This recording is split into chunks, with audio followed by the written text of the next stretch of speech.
All right, we've been having some issues with the outlets here, and then there's one over in that corner there, and I think I figured out what it is. We're going to see.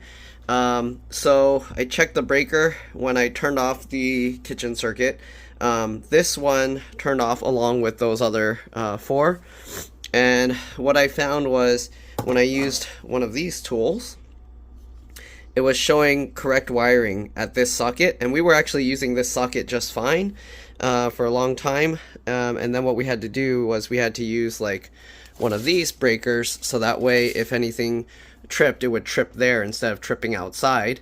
And what happened was when we were using this before, we kept tripping the breakers because we were using this induction stove cooktop, which pulls a lot more power, and then if we're using like another cooking device here, it would pull too much and then the wires would get hot, so the breaker would shut off. And then over time, like even though we were just using one device, it stopped working.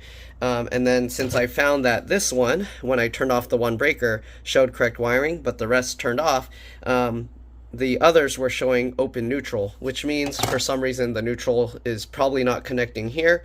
And now that I opened this and pulled the wire nut off, I can see why. You see that? One is copper, the other two are aluminum, and they corrode each other, so over time they just don't get a good connection.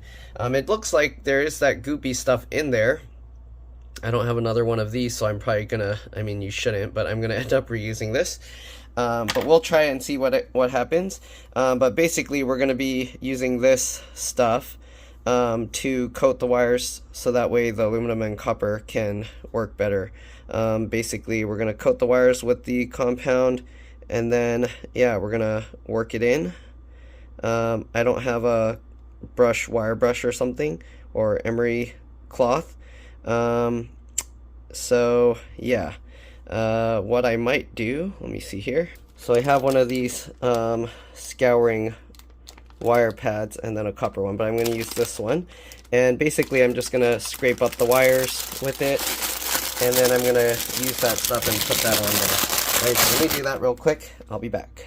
So first I actually cleaned this with some vinegar, and then I scraped it up with that thing. You can see it's a lot shinier than before. So let me clean up the wire nut as well inside. Alright, so I took some paper towel and then I just kind of cleaned around inside and screwed this onto that paper towel and then unscrewed it, and you can see. Also, if you notice this, these wires are all straight, which means this wire nut wasn't applied properly. If you twist it and keep twisting it, it should twist the wires onto each other. So yeah, anyways, let me put the goopy stuff on, scrub it in. I'm going to put a little in here as well, and then we'll put it back together and hopefully that will fix the issue. Alright, so I filled this thing with that. I'm probably going to put more because you can see there's some exposed area there. And then I scraped it up and then I put some more on there. But yeah, I'm going to put more and then we're going to screw this on real tight and I'll show you what it looks like. Alright, so I was wrong. I put that all back together and this still works fine, but the rest is still dead. So I don't know if something going up into here in the middle of there is broken. Maybe something going in from that wire. But yeah, I don't know. I don't know where that wire is going. Up into the ceiling, up into the attic.